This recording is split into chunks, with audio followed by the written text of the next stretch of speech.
دوڑو اللہ کی طرف، ففروا الی اللہ، اللہ کی طرف دوڑے دوڑے آ جاؤ، سابقوا الی الخیرات، نیکیوں کی طرف دوڑ بھاگ کرو، جتنا ہو سکے بھاگو۔ صحابہ کرام رضوان اللہ تعالیٰ علیہ مجمعین میں اس بات کا تو کمپٹیشن ہوتا تھا، وہ نیکیوں میں سبقت لے جانے کے لیے ایک دوسرے کے آگے بڑھنے کی کتنی تمنائیں کرتے، اور یہاں ہم کن چیزوں میں آگے بڑھنے کی ہوڑ لگی ہے دنیا میں، باقی نیکیوں کی طرف کتنے لوگ دوڑتے ہیں وہ سب کو پتہ ہے۔ اکثر کو تو یہ چاہیے کہ مجھے سب سے پیچھے والی جگہ ملے، نہیں، سب سے آگے بڑھنے کی تمنا کیوں نہیں ہے؟ سیدنا ابو بکر صدیق اور حضرت عمر فاروق رضی اللہ تعالیٰ عنہ کا معمول یہ تھا کہ حضرت عمر کہتے ہیں میں ڈھونڈ ڈھونڈ کر کے مدینے میں کچھ ایسی نیکی کرنا چاہتا تھا جو ابو بکر نہیں کرتے، کہیں پر بھی ان کے برابر ہو جاؤں یا ان سے آگے بڑھ جاؤں۔ بڑی مشکل سے حضرت عمر کو ایک گھر ملا، ایک بوڑھی عورت جس کا کوئی نہیں رہتا تھا۔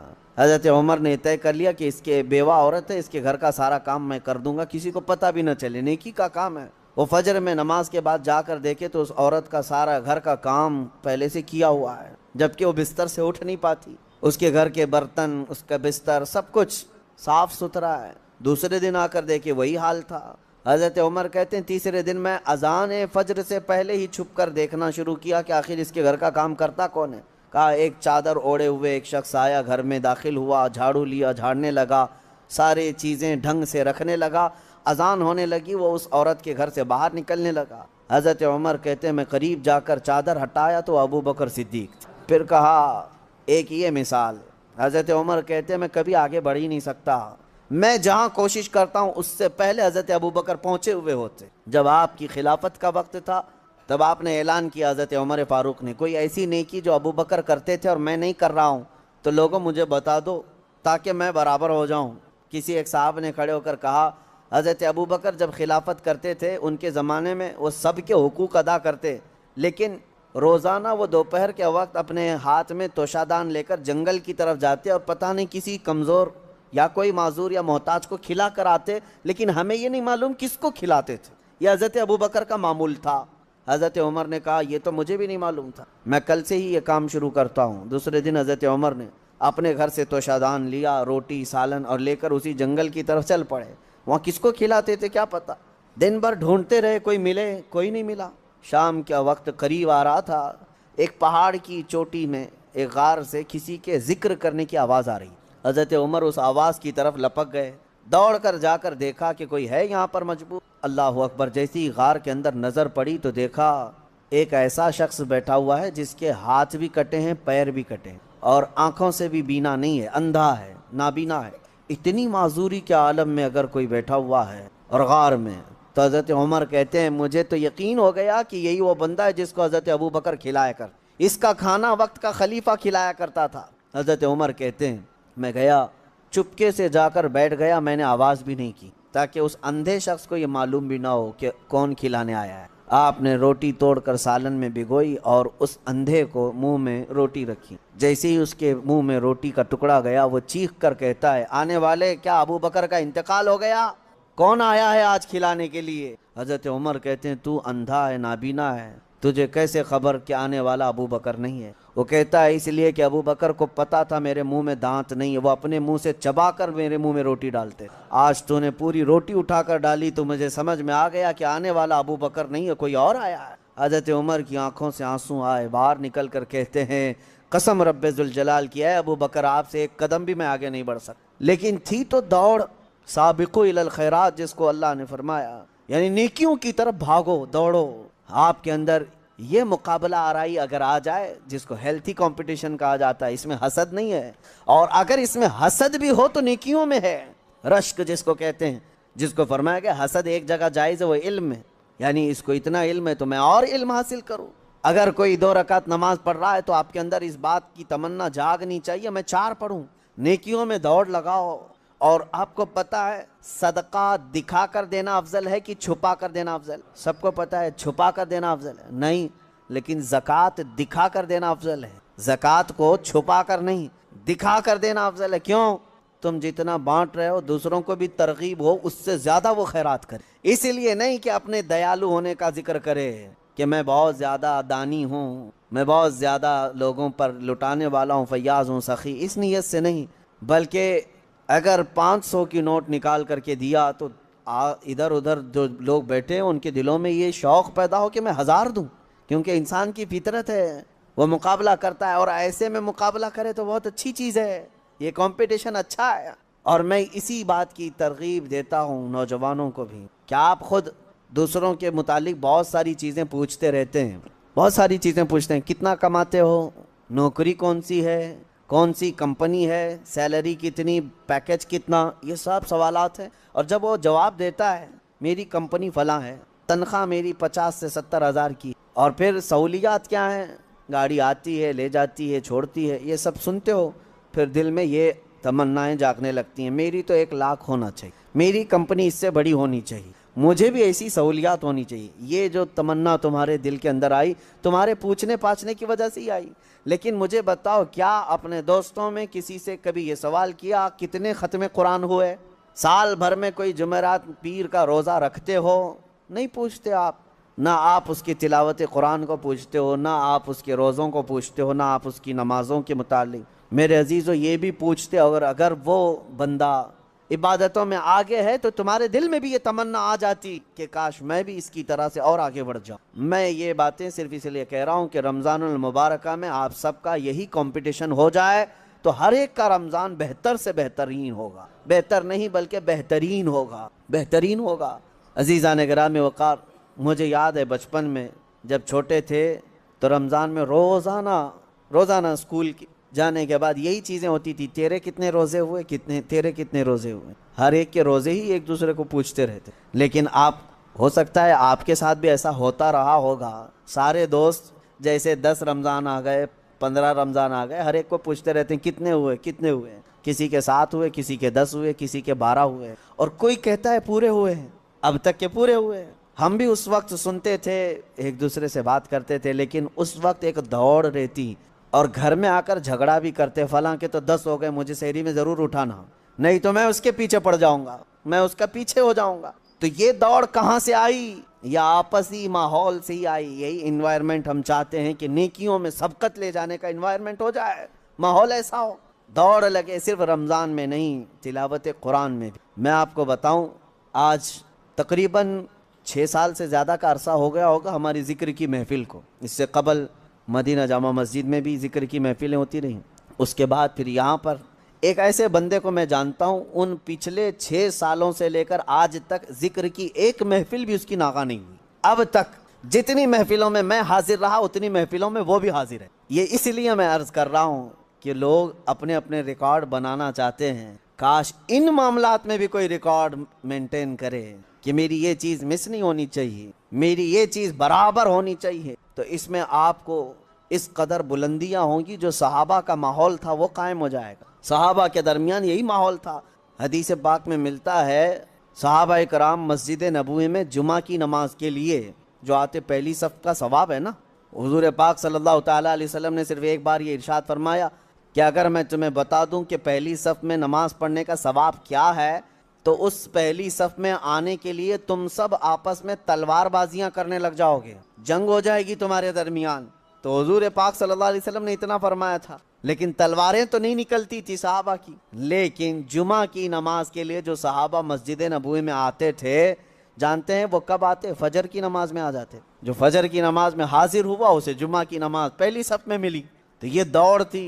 اور اس کے علاوہ صحابہ کا معمول یہ تھا کہ وہ کسی چیز میں پیچھے نہیں رہنا چاہتے تھے۔ وہ نبی پاک صلی اللہ تعالیٰ علیہ وسلم کی محفلوں کو کاؤنٹ کرتے ہیں، کس نے کتنی محفل اٹینڈ کیا ہے، اس میں اس کی فضیلت بھی تھی۔ حضور پاک صلی اللہ تعالیٰ علیہ وسلم کے ساتھ کتنے سفر کیے، کس نے کتنے جنگوں میں شرکت کی، اسی اعتبار سے ان کے مقامات ہیں۔ کوئی صحابی ہیں جو حضور پاک صلی اللہ تعالیٰ علیہ وسلم کے ساتھ 10 جنگوں میں شریک رہے، کوئی 12 جنگوں میں شریک رہے، اور کچھ صحابہ ایسے ہیں جنہوں نے حضور کی ہر جنگ میں شرکت خود فرمائی۔ جتنے غزوات میں حضور تھے اتنے غزوات میں وہ بھی تھے۔ صحابہ ان کو اتنی قدر کی نگاہ سے دیکھتے اور کہتے ان کے مقام کو تو کوئی پہنچ ہی نہیں سکتا۔ یہ ماحول ہو، ایک دوسرے پر سبقت لے جانا نیکیوں میں، یا بے حیائیوں کا دورہ ہے۔ یہاں پر اکثر نوجوان یہ چاہتے ہیں کہ وہ آدھا بے حیا ہے تو میں پورا بے حیا بن جاؤں، نعوذ باللہ۔ دنیاوی اعتبار سے میں کمپٹیشن کرو گے، مقابلہ آرائی کرو گے تو ذلت کی طرف جاؤ گے، بہت زیادہ عمیق غار میں گر جاؤ گے۔ جانتے ہو آج اسی دکھاوے کے چکر میں، ریاکاری کے چکر میں پورا معاشرہ تباہ ہو رہا ہے، پورا معاشرہ برباد ہو رہا ہے۔ لوگوں کو دکھانے کے لیے کتنے کام ہو رہے ہیں آج جاؤ ہماری شادیوں کے محلات دیکھ لو، پارٹیاں دیکھ لو، تمہارے برتھ ڈے کی پارٹیاں دیکھ لو، یہ سب ایک دوسرے کو دیکھ کر اپنی بڑھوتری بیان کرنا اور اپنی بڑائی ظاہر کرنے کا یہ ایک ہی مقصد رہ جاتا ہے۔ سب کا حال یہی ہے، اس میں دوڑ کیوں لگا رہے ہو؟ تم جتنا بھی دوڑو گے دنیا میں کسی سے پیچھے ہی رہو گے، کتنا کر لو گے۔ کسی صاحب نے اپنی بیٹی کی شادی میں 10 لاکھ روپے خرچہ کیے، آپ نے دیکھا اتنا ڈیکوریشن ہے، اتنا فلاں ہے، اتنا فلاں ہے، اسی دن سے آپ کے دل میں یہ تمنا جاگنے لگی میں 15 لاکھ کر کے دکھاتا ہوں۔ تیسرا کھڑا ہوا وہ کہا کہ میں 20 لاکھ خرچہ کر کے دکھاتا ہوں۔ ان تمام چیزوں میں کیا کمپٹیشن نہیں ہے، بلکہ باپ جو خرچہ کرتے ہیں وہ اپنی جگہ پر، خود نوجوان کو یہ فکر ہے میرا دوست اتنا خرچہ کیا تھا میں اتنا کروں۔ یعنی تم شادی اپنی زندگی کے لیے نہیں، اس کو دکھانے کے لیے کر، یہی تو دوڑ ہے۔ اپنے لیے نہیں کر رہا ہے بندہ، بہت ساری چیزیں ایسی ہیں دوسروں کو دکھانا ہے، دوسرے سے مجھے آگے بڑھ کر کے دکھانا ہے، اس سے بہتر مجھے کر کے دکھانا ہے۔ دنیا میں اس سے بہتر کے چکر میں تم لٹ گئے، لیکن بہتر نہیں ہو پایا۔ کبھی آپ نے یہ سوچا کہ میرے اتنے اخراجات ہو گئے، اتنا میں نے لوگوں کو دکھانے کے لیے پتہ نہیں کیا کیا کھانے بنائے اور سب کھائے اور گٹر میں پھینک کر چلے گئے۔ کوئی ایک بندہ ایسا ہے جو زلزلہ متاثرین اور دیگر فساد متاثرین جن کے گھر بار تک نہیں ہے، ایک بندہ ایسا ہے جو روزانہ 10 فقیروں کو کھانا کھلاتا ہے، کوئی 100 مسکینوں کو کھانا کھلا کر آتا ہے۔ تمنا تو یہ ہونی چاہیے تھی کہ وہ 10 کو کھلا رہا ہے آج، تو میں کیوں 50 کو نہ کھلا۔ یہاں پر اگر تم کھلانے کی بات کرتے تو اللہ کا قرب حاصل کرتے، باقی پارٹی شارٹی جو ہے اس میں سوائے اسراف اور فضول خرچی اور بربادی کے کچھ حاصل نہیں۔ اور کب تک لوگوں کو راضی کرو گے؟ میں نے دیکھا ہے گھنٹے 2 گھنٹے کے لیے تمہاری پارٹی میں آئیں گے، گن کر کے جائیں گے کتنے کھانے بنے ہیں، یہی گننے کے لیے لوگ آتے ہیں۔ ٹھیک ہے 6 قسم کے کھانے تم نے بنائے تھے، وہی تمہارے ہاں جو کھایا ہوا ہے کل کسی اور کے ہاں کھائے گا اور بولے گا ارے بھائی تمہاری تو 6 ہی تھی، میں آج یہاں پر 8 والے کھا کے آیا ہوں۔ تمہاری تو سارے اخراجات، تمہاری ساری فیلنگ تو گئی، ختم ہو گئی۔ جس کو راضی کرنے کے لیے اتنے خرچے کیے تھے، تمہاری استطاعت سے بڑھ کر کے خرچہ کیا تھا، وہ کسی اور جگہ کھا کر کے پھر یہ کہے گا تیرا کم تھا فلاں کا زیادہ تھا، تو تمہیں بے سکونی ایسی ہی رہ جائے گی، وہ بے اطمینانی ویسی رہ جائے گی۔ چھوڑو، اسی لیے کہا ہے شاعر نے چھوڑ فکر دنیا کی، چل مدینے چلتے ہیں۔ اور وہاں دوڑنے کی جتنے لوگ بات کرتے ہیں وہ سبقت لے جاتے ہیں۔ اسی لیے ہم نے دیکھا ہے، میں بلا مبالغہ کہہ رہا ہوں، میں اکثر ان بزرگوں کی تاریخ پڑھتا بھی ہوں اور ان کی کتابیں مجھے بڑی پسند بھی ہیں، یا ان کی صحبت مجھے بہت اچھی لگتی ہے، جو کثرت سے میرے آقا صلی اللہ تعالیٰ علیہ وسلم کے کمالات کا ذکر کر دل لگتا ہے ان بزرگوں کے پاس۔ اس کی وجہ یہی ہے کہ ان کو ہم جتنا پڑھتے ہیں ہمارے اندر سے اتنا ہی عشق رسول بڑھتا چلا جاتا ہے۔ ہو سکتا ہے پہلے ایسی تمنائیں نہیں تھی، لیکن بزرگوں کو پڑھنے کے بعد کچھ اور ہی تمنائیں ہونے لگتی۔ ظاہر سی بات ہے، پیر مہر علی شاہ رحمۃ اللہ تعالیٰ علیہ، اعلیٰ حضرت امام اہل سنت فاضل بریلوی، یہ مدینے گئے تھے حضور پاک صلی اللہ تعالیٰ علیہ وسلم کی بارگاہ میں، ہزاروں نہیں لاکھوں کروڑوں لوگ آتے ہیں، اپنی اپنی تمنائیں مانگتے ہیں، یا رسول اللہ میں فلاں ہو گیا، آپ مجھے یہ عطا کر دیں، وہ عطا کر دیں۔ لیکن ان بزرگوں کے سوال تو یہ تھے کہ یا رسول اللہ کچھ نہیں، بس آپ اپنی قبر انور سے باہر آ کر دیدار کرا دیں، تجھ سے تجھی کو مانگ کر مانگ لی ساری کائنات۔ ان کا فلسفہ یہ تھا، تجھ سے تجھی کو مانگ کر مانگ لی ساری کائنات۔ وہ اپنے ہو گئے تو رحمت پروردگار اپنی۔ اور یہ سوال کیا، اور دونوں بزرگوں کو پہلی مرتبہ، دوسری مرتبہ، تیسری مرتبہ امید تو ان کی پوری نہیں تھی، یعنی وقتی طور پر ان کی مانگی ہوئی چیز تو سامنے نہ ملی، حکمتیں ہیں۔ دوسرے دن اعلیٰ حضرت فاضل بریلوی نے بھی اپنے ماتھے کی آنکھوں سے جلوہ رسول کو دیکھا۔ پیر مہر علی شاہ صاحب مدینے سے رخصتی ہو گئے، یہ کہتے ہوئے کتے مہر علی کتے تیری سنا، گستاخ آنکھیں کتھی جا اڑیاں۔ اے مہر علی، کہاں تیرا منہ اور کہاں وہ مقام، تیری آنکھیں کیا اس لائق ہیں کہ تو دیکھنے کی تمنا کر بیٹھا؟ پھر یہی سوچ کر کے نکلے، وادی ہمرا پہنچے تھے، مکہ جانے کا راستہ ہے بدر کے قریب، وادی ہمرا۔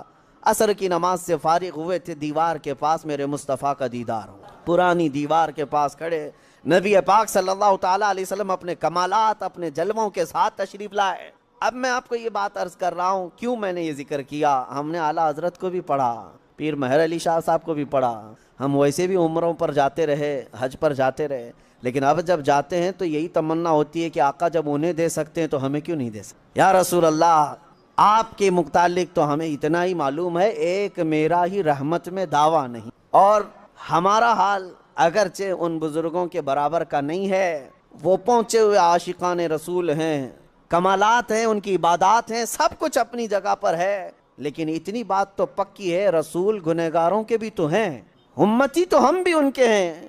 نبی پاک صلی اللہ تعالیٰ علیہ وسلم کی بارگاہ میں یہ تمنا کرنا اور اس طرح کی التجا کرنا کس نے سکھایا؟ انہی بزرگوں کی تاریخ نے سکھا۔ اسی لیے میں کہتا ہوں ایسوں کو دیکھو کہ تمہیں نیکیوں کی طرف بڑھنے کا شوق پیدا ہو جائے، ایسوں کو دیکھو۔ اب سنیے حدیث پاک، حضور پاک صلی اللہ تعالیٰ علیہ وسلم کی یہ رفیقہ حیات، اپنی زندگی کی شریک حیات، جنہوں نے اپنا سب کچھ حضور کے لیے لٹایا تھا، آخری وقت جب آیا حضرت فاطمہ کو بلاتی ہیں۔ حضور پاک صلی اللہ تعالیٰ علیہ وسلم اس وقت باہر تھے، حضرت فاطمہ سے کہتی ہیں خدیجہ رضی اللہ تعالیٰ عنہ، بیٹی مجھے لگتا ہے میرے آخری دن ہیں۔ حضرت فاطمہ رضی اللہ تعالیٰ عنہ کی عمر چھوٹی تھی اس وقت، اور کہتی کیا ہے؟ مجھے میری طبیعت کی فکر نہیں، فاطمہ میرے جانے کے بعد اپنے بابا کا خوب خیال کرنا۔ حضور صلی اللہ تعالیٰ علیہ وسلم کے متعلق وصیت کر رہی ہیں، حضرت فاطمہ سے کہہ رہی میں نے زندگی کے ہر لمحے یہ کوشش کرتی رہی کہ رسول پاک صلی اللہ تعالیٰ علیہ وسلم کے دل اقدس پر ایک ہلکی خراش بھی نہ آنے پائے۔ اے فاطمہ تم میں سے کوئی بھی اپنے باپ کے متعلق ایک ہلکی خراش آنے والا بھی معاملہ نہ کرنا۔ اس مرض کی وقت یہ وصیت کر رہی ہیں جس مرض میں آپ کی وفات ہوئی۔ حضرت خدیجہ رضی اللہ تعالیٰ عنہ اور دنیا کی مالدار خاتون تھیں، بڑی مالدار تھیں مکہ کی، لیکن جانتے ہیں آخر وقت وصیت کیا کر رہی؟ حضرت فاطمہ سے کہتی ہیں ابا جان سے جا کر یہ ایک بات میری کہہ دینا، اگر میری آنکھیں بند ہو گئیں تو صرف مجھے قبر میں اتارنے کے وقت وہ اپنا جبہ یا اپنی چادر مجھے دے دیں، بس وہ اپنی چادر میں لپیٹ کر مجھے دفن کریں، اس کے علاوہ مجھے کوئی اور خواہش نہیں۔ یہ حضرت خدیجہ کی آخری وصیت تھی۔ حضور پاک صلی اللہ تعالیٰ علیہ وسلم کی وہ رفیقہ حیات جنہوں نے زندگی میں حضور کے ہر قدم پر ساتھ دیا ہے، ہر قدم پر۔ جب یہ بات حضرت فاطمہ نے اپنے والد گرامی حضور صلی اللہ علیہ وسلم کے پاس آ کر کہا، جانتے ہو میرے آقا نے کیا کہا؟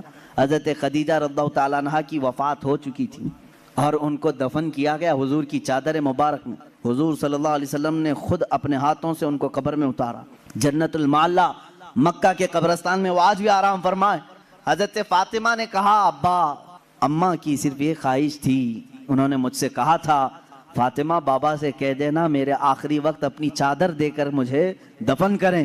میرے آقا کی آنکھوں سے بڑے بڑے آنسوؤں کے قطرے نکلے۔ حضور فرماتے ہیں فاطمہ گواہ ہو جا، خدیجہ نے مجھ سے صرف چادر مانگی، اگر وہ میرے جسم کی چمڑی مانگتی تو بھی میں اتار کے دیتا۔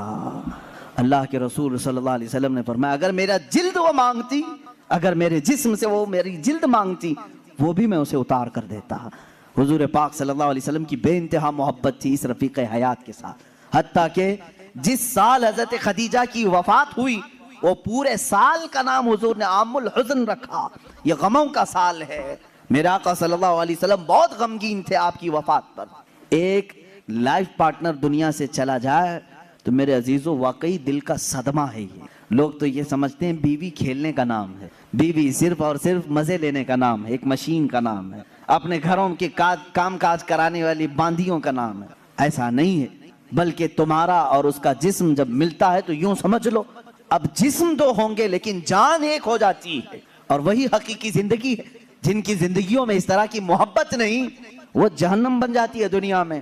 شوہر چھوٹی چھوٹی بات پر عورت کے پیچھے لگا ہوا ہے، عورت چھوٹی چھوٹی بات پر مرد کے سر پر چڑھی ہوئی ہے، کون سی خاک زندگی گزار رہے ہیں؟ رسول پاک صلی اللہ تعالیٰ علیہ وسلم نے آسمانوں کی خبر دی، حضرت خدیجہ نے قبول کر لی۔ یہ اور بات ہے کہ وہ اللہ کے رسول تھے، ان کی ہر بات تسلیم کرنا ضروری، لیکن وہ ہمارے لیے نمونہ عمل بھی ہیں۔ اللہ نے قرآن میں ہمارے لیے فرمایا تمہارے لیے رسول کی زندگی سب سے بہترین نمونہ ہے، آئیڈیل ہے۔ عورتوں کو چاہیے کہ وہ ماں خدیجہ کے اخلاق کو سیکھیں، اپنے شوہر کے ساتھ کہاں کہاں کھڑا ہونا چاہیے، اور مردوں کو یہ چاہیے کہ اپنی بیویوں کی مواسات، ان کی غم کے متعلق ان کے حالات کی خبر گیری کیسے کیا جائے. جب بیمار ہو جائے عورت تو تمہارے اوپر یہ فرض ہے میرے عزیز کہ اس کی تیمارداری کرو. آج کتنی بری رسم ہے, کتنا برا رواج. جیسے عورت بیمار ہو جائے اسے بھگا دیا جائے, جاؤ اماں کے پاس مائکے میں چلی جاؤ, جب ٹھیک ٹھاک ہونا تو آ جانا. تم نے اس سے جو قبلتو کہا تھا, نکاح میں قبول کیا تھا, کیا صرف اچھی اچھی چیزیں قبول کیا تھا؟ یہی حال اگر تمہارے ساتھ ہو جائے, نکاح کر لیا, 4 مہینے کے بعد تمہارا پیر سڑ گیا, کیا کرو گے؟ میرے عزیزو, زندگی میں دونوں قسم کے معاملات میں نے دیکھے. بعض وہ عورتیں ہیں جو اپنے مردوں کی معذوری کے زمانے میں بھی ان کے ساتھ لگی رہیں اور وہ جنتی عورتیں ہیں, اور اسی طرح بعض وہ مرد ہیں جنہوں نے عورتوں کی بیماری میں بھی ان کا ساتھ دیا. میں جانتا ہوں ایسے معاملات. میرے سامنے ایک معاملہ ایسا آیا تھا جو دل دہلا دیتا ہے. میں اکثر بچوں سے کہا کرتا ہوں, یہ حقیقی واقعہ ہے میرے عزیز, چند سالوں پہلے کا حقیقی واقعہ. شوہر اور بیوی نئی زندگی تھی, شادی کے بعد دونوں ایک دوسرے سے محبت کرتے تھے, لیکن اچانک بیوی کو ایک بیماری شروع ہو گئی. ایسی بیماری کے چہرے پر برے داغ آ گئے, بڑی بڑی پھنسیاں ہوتی, پھٹ جاتی اور زخم ہو رہا تھا, دیکھنے کی قابل نہیں رہ رہی. ایک دن شوہر باہر گیا, ایکسیڈنٹ ہو گیا. شوہر گیا, ایکسیڈنٹ ہو گیا, اور اس کے بعد واپس آیا تو اس کی آنکھیں جا چکی, نابینا ہو گیا. اس کو گھر لایا, خاتون اس کی تیمارداری کرتی رہی, عیادت کرتی رہی. صحیح ہو گیا لیکن پکڑ کر کے چلانا پڑتا تھا. لیکن بیوی کی بیماری ایسی تھی کہ دن بدن وہ گلتی جا رہی تھی, گھٹتی جا رہی تھی, اور وہ داغ بھی بڑھتے جا رہے تھے. لیکن اس کے لیے ایک خوشی یہ تھی کہ شوہر اسے دیکھ نہیں رہا ہے. عورتیں تو یہی چاہتی ہیں نا کہ اگر میری بدنما کوئی چیز ہو تو کم سے کم میرے مرد سے چھپی رہے. تو اسے ایک خوشی یہ تھی کہ شوہر دیکھ نہیں رہا ہے, آنکھیں جا چکی. اسی حالت میں اس کی تقریباً 2 سال یا 3 سال گزر گئے. 2-3 سال کے بعد عورت کو ڈاکٹروں نے کہا بھی تھا کہ یہ بڑے خطرناک مرض میں ہے, اس سے علاج مشکل ہے, اس کا علاج مشکل ہے. 3 سال یا قریب اتنے سالوں میں عورت کی وفات ہو گئی. عورت انتقال کر گئی اور لوگوں نے جنازہ اٹھایا, دفن کیا. مرد جو تھا بڑا غمگین کہ ہاتھ پکڑ کر روزانہ اٹھاتی تھی, چلاتی تھی, پھراتی تھی, کھلاتی تھی, سب کچھ. جب جنازہ چلا گیا, لوگ آئے تو دیکھا کہ مرد خود سے اپنے گھر میں اندر جا رہا ہے, برتن لا رہا ہے, گلاس لا رہا ہے, خود سے سارے کام کر رہا ہے, کوئی پکڑنے والا نہیں, سب چیزیں. محلے والوں نے پکڑ کر کے کہا تجھے سب دکھ رہا ہے؟ اس نے کہا میں کبھی اندھا ہوا ہی نہیں تھا. 3 سال سے تو صرف میں نے اندھا ہونے کا ایک بہانہ تلاش کر لیا تھا, صرف اس لیے کہ میری بیوی یہ سوچ رہی تھی کہ میرے چہرے پر بدنما داغ ہے, میرا شوہر مجھے کہیں چھوڑ نہ دے. میں نے اس کی فیلنگ کو برقرار رکھنے کے لیے اندھے ہونے کا ناٹک کیا تھا, اور وہ اس دنیا سے خوشی گئی ہے. بس مجھے اتنا احساس ہے دنیا میں وہ مرد بھی ہے جنہوں نے اپنی عورت کا دل رکھنے کے لیے 3 سال تک نابینا ہونے کا ایک ڈھونگ کیا, صرف اس لیے کہ اس کا دل نہ ٹوٹے. بعض بیماریاں ایسی ہوتی ہیں ان سے تم صرف نظر کر لو, قطع نظر کرو, اور اگر تم نے صرف خوبصورتی دیکھ کر کے شادی کی تو تم نے کسی نفس یا کسی جان سے نہیں نکاح کیا, تم تو صرف اور صرف حسن سے شادی کی. یہ حسن 4 دن 5 دن کے بعد ختم ہوگا, تمہارے طبیعت کی اور بہلانے کی چیزیں ختم ہو جائیں گی, تو پھر ناچاکی نا اتفاقی بڑھ جائے گی. محبت جسم سے نہیں روح سے ہوتی ہے. محبت اس کے چہرے کے سپاٹ ہونے سے نہیں, اس کے اخلاق و کردار سے ہوتی. بہت ساری عورتیں وہ ہیں جن کی عادات سے تم محبت کرو, ان کے اخلاق سے محبت کرو, ان کے کردار سے محبت کرو, پھر دیکھنا ان کا کالا پن کبھی تمہیں احساس بھی نہیں دلائے گا, کبھی ان کا بھونڈا پن بھی تمہیں احساس نہیں دلائے گا, اگر اخلاق کی خوبصورتی اس کے اندر ہو. یہ مردوں کے لیے ضروری ہے میرے عزیزو. اللہ کے نبی صلی اللہ تعالی علیہ وسلم نے جو حسن سلوک اپنی خانگی زندگی میں اپنی ازواج مطہرات کے ساتھ کیا, میں چیلنج کے ساتھ کہتا ہوں پوری دنیا میں اس کی مثال کوئی نہیں پیش کر سکتا, کوئی نہیں لا سکتا.